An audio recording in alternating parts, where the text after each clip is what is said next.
André Berkoff, envoyé spécial en Israël. Berkoff dans tous ses états, dans un monde dans tous ses états. Bonjour André Berkoff. Oui, bonjour. Ça va, il fallait me prendre tout de suite, simplement, vous savez, je suis dans une circonstance exceptionnelle, et quand j'ai appelé, c'est un peu embêtant, il fallait me prendre tout de suite parce qu'on est vraiment dans une situation pas facile. Je suis pas dans un bureau, je suis dans un bus blindé, j'arrive à vous parler. Alors, bon, rapidement, je suis à Sderot, on est à 3 kilomètres de Gaza, et devant nous un terrain vague, et on nous a dit, c'est pas un terrain vague, c'était l'ancien bureau de police, bureau de la police, 400 mètres carrés, qui a été détruit par des missiles, bien sûr. Et ce matin, Jean-Marie, on était au Farim, dans un petit village où il y a eu 35 morts suite au pogrom perpétré par le Hamas. Vous savez, voilà, et ça a été, vous savez, on a vu des maisons détruites, on a vu des... Enfin, c'est assez terrifiant, et surtout, ce qu'il faut dire, parce qu'on a rencontré beaucoup de gens hier, on n'a pas l'impression que ça, on se dit, bon, c'est quelque chose, c'est terrible, il y a eu des moments atroces et tout, mais en fait, je ne sais pas si c'est un 11 septembre, mais c'est très, très, très mal vécu, c'est-à-dire que les Israéliens eux-mêmes le disent, ils vivaient sur une espèce de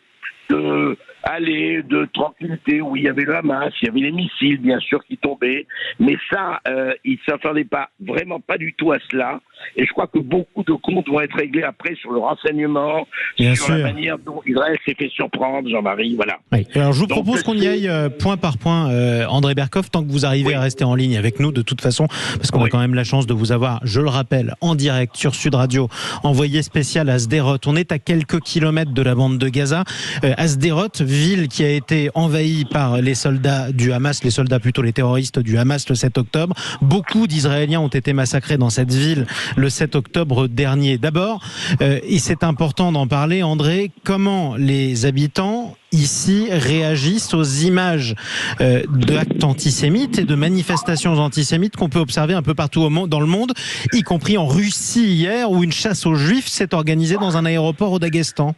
Oui. Alors, je vais vous dire en 2 mots, ils sont au courant. D'abord, ils se sentent, alors je vais vous dire, ils se disent, en gros, ce qu'on a entendu, où est l'Occident, que fait l'Europe, et on se sent seul, et on sent que de plus en plus, et depuis toujours, on se débrouille seul, même si on a de l'aide, et on se sent seul. C'est-à-dire qu'il y a effectivement une espèce de campagne énorme. En tout cas, c'est le ressenti qu'ils ont eu. Le ressenti qu'ils ont eu, c'est qu'on ne peut compter que sur nous. On va compter sur nous, mais il y a eu un très très gros réveil, c'est-à-dire qu'il y avait une espèce de, vous savez, de se dire, bon, il y a les accords d'Abraham, ça va changer, les choses vont continuer. On va rappeler ce que c'était que les accords d'Abraham, d'ailleurs. Ce sont des accords historiques parrainés par les États-Unis qui ont entraîné la reconnaissance, c'était historique, d'Israël, notamment par les Émirats arabes unis, mais aussi par le Maroc un petit peu plus tard. Ils s'attendaient, en d'autres termes, à ce que la paix s'instaure, alors que ce n'était pas du tout le cas.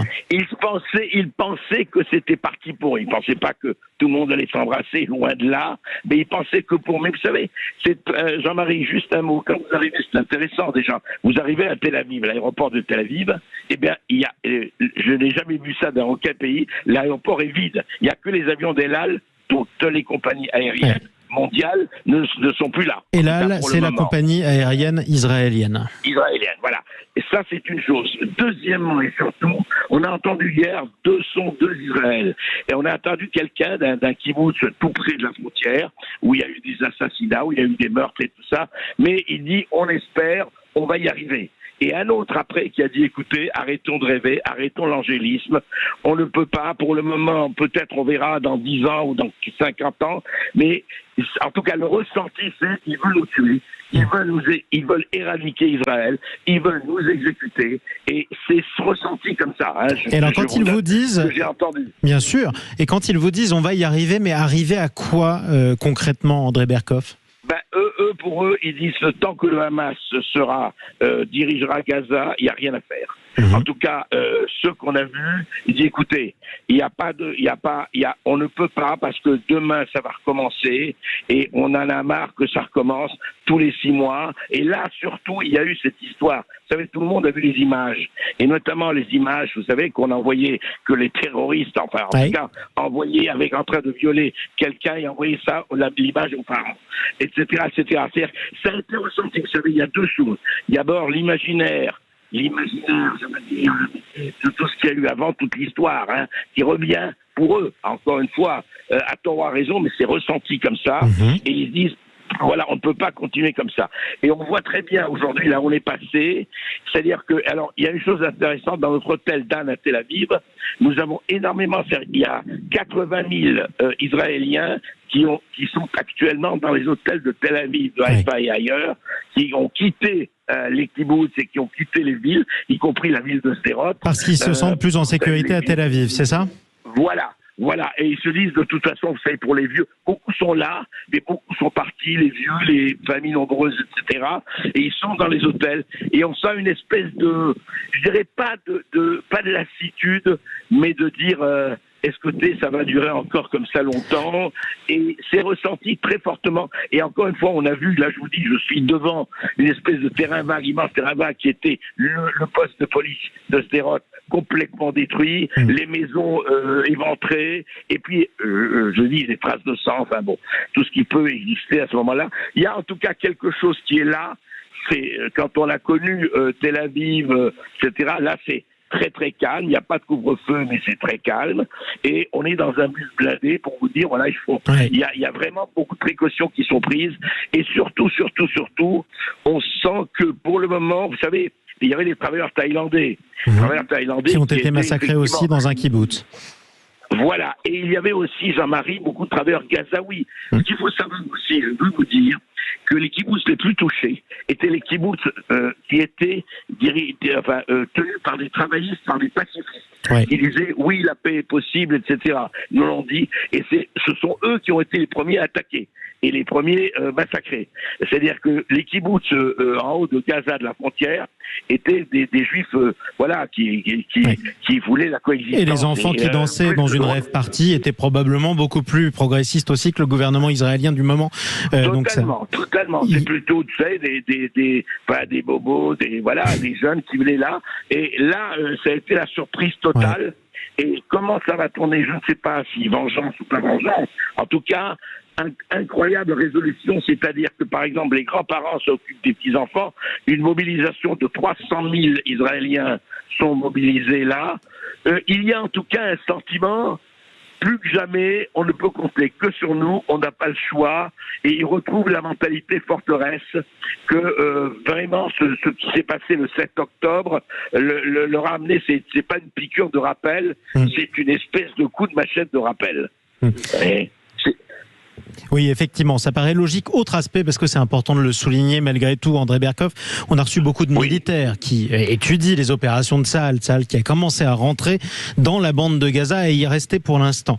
Est-ce qu'on croit vraiment en Israël à une solution militaire contre le Hamas, qui est imbriqué dans la population civile, qui est dans des souterrains et qui impose une guerre qui ne peut coûter que des victimes civiles et donc aggraver la haine du peuple palestinien contre Israël? Alors, c'est tout le problème. Et puis, vous savez que pour une partie des états-majors du Hamas est sous l'hôpital Al-Shifa et sous des hôpitaux. Enfin, il faut voir ça aussi. Mais leur problème, c'est qu'ils disent, eux ils disent, écoutez, si on ne fait pas ça, bien sûr qu'il va y avoir, et ils savent très bien qu'ils vont perdre des vies dans Gaza, ils ne sont pas chez eux, et eux, ils disent, écoutez, nous, on ne veut pas de Gaza, on est parti en 2005 de Gaza, on aurait essayé, on aurait rêvé de faire des choses avec Gaza, Gaza, ils nous l'ont dit comme ça pour vous dire, on aurait aimé que Gaza devienne un Singapour, ils ont tous les avantages et toutes les possibilités de le faire. Bon, c'est pas ça. Ils nous ont montré que, en fait, alors, si vous voulez, c'est le sentiment, en tout cas, très fortement ressenti depuis que je suis là. Ils vous disent, écoutez, c'est très simple.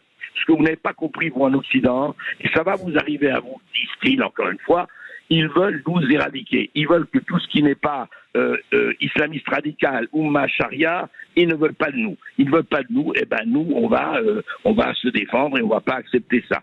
Alors, jusqu'où ça va aller, et effectivement, en vie humaine, et comment c'est mesuré, et quel est le prix, on ne sait pas. En tout cas, ce que je peux vous dire, Jean-Marie, ce qu'on sent jusqu'ici, c'est que ça va durer, c'est pas quelque chose qui va s'arrêter dans quelques jours.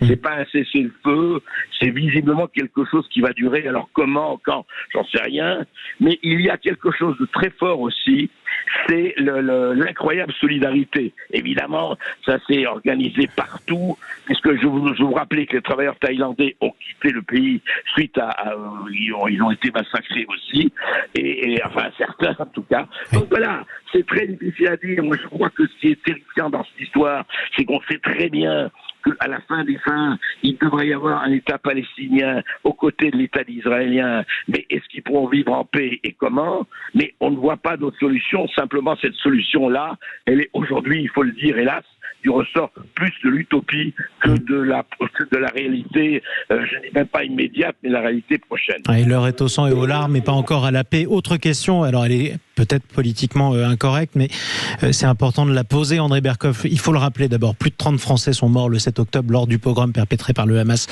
en Israël, ce qui fait de cette attaque l'attentat le plus sanglant pour notre pays depuis le 14 juillet 2016 sur la promenade des Anglais à Nice. Plus de 30 Français sont morts, des centaines de Franco-Israéliens habitaient dans ces zones. Souvent, ils ont quitté la France pour Israël en se disant on sera davantage en sécurité en Israël qu'en France où on ressent l'antisémitisme. Est-ce que certains d'entre eux regrettent finalement d'avoir quitté la France? Alors là, je ne les ai pas rencontrés. Je pense que on en va rencontrer demain et je vous dirai ça demain. En revanche, il faut que je vous ajoute, Jean-Marie, par rapport à ce que vous avez dit, vous avez bien raison de le rappeler. Hier, nous avons entendu quelqu'un qui est quelqu'un du renseignement, mais du renseignement privé. Il a été au ministère de la Stratégie. Il a dit, pour nous, il y a deux effondrements. D'abord, on croyait le renseignement israélien invincible, mais il s'est révélé absolument, là-dessus en tout cas, défaillant. Nous avons pensé que où était l'armée israélienne pendant quelques heures. C'est un directeur israélien de santé, où était l'armée israélienne pendant 5 heures. Il dit il y aura à rendre des comptes, mais là, il y a eu un effondrement, en tout cas. Il dit il y a un effondrement de la croyance en l'invincibilité d'Israël. Chez les Israéliens, en tout cas. Et c'est un tournant majeur. Et c'est très très fort. Et deuxièmement et surtout, il y a un effondrement y compris chez les progressistes, de dire on va coexister. Il pense que ce sera, il dit tant qu'il y aura le Hamas qui veut notre éradication, disent-ils, qui veut absolument éliminer toute présence non islamiste, non oumma, etc. sur la terre du Moyen-Orient, il n'est pas question de laisser faire et nous ne laisserons jamais faire. Et ils pensaient, c'est-à-dire que les partisans de la coexistence aujourd'hui sont devenus plus rares, quoi. Ouais. Voilà, il faut le dire. Autre question, c'est important de la poser. On est sur Sud Radio, parlons vrai. Beaucoup de Gazaouis, de Palestiniens qui ne sont pas nécessairement islamistes, on en a eu, y compris en direct sur Sud Radio, soupçonnent Israël de vouloir recoloniser la bande de Gaza et de vouloir chasser les Gazaouis pour y peupler ces terres d'Israéliens. On dit le contraire. Mais justement, c'est pour ça que je voulais vous poser la question. Qu'est-ce que les Israéliens attendent de l'entrée de leur armée dans la bande de Gaza, et surtout, est-ce qu'ils veulent qu'elle y reste? Non, surtout pas. Ils veulent d'une manière ou d'une autre éradiquer, en finir avec le Hamas. C'est vraiment ça, ils vous le disent sur tous les temps. Est-ce qu'ils arriveront? Ça, je ne sais pas. En finir avec le Hamas et donc en repartir. Voilà, exactement. Absolument. Il est hors de question, ça ils nous l'ont vraiment réaffirmé, de rester, d'occuper Gaza. Est-ce que vous avez pu croiser par ailleurs, il y en a 2 millions, on en parle très peu, mais il y a au moins 2 millions d'Arabes israéliens qui sont citoyens israéliens, concrètement, souvent qui sont musulmans? Ça, pas encore, mais je vous le dirai demain. On va en voir demain. Mais c'est prévu au programme. Soyez prudents, André Berkoff. Je rappelle que vous serez envoyé spécial pour Sud Radio jusqu'à mercredi inclus, depuis Israël, tout près de la bande de Gaza. Faites quand même attention à vous. Et puis on continuera à recueillir votre témoignage. Berkoff sur le front. Merci à vous et merci à l'équipe. Et toujours. toujours. L'équipe de Berkoff dans tous ses états, qui est toujours avec nous. On la remerciera bien entendu. Vous écoutez Sud Radio 0826 300 300. On va vous donner la parole d'ici 14h, évidemment. Qu'est-ce que vous pensez de la montée de l'antisémitisme qu'on observe dans toute l'Europe, y compris en France, mais plus encore d'ailleurs dans d'autres pays? On peut en parler. Qu'est-ce que vous pensez aussi de la suite, de l'impact de ce conflit sur la société française? On va en parler avec vous. On vous donnera la parole jusqu'à 14h. Mais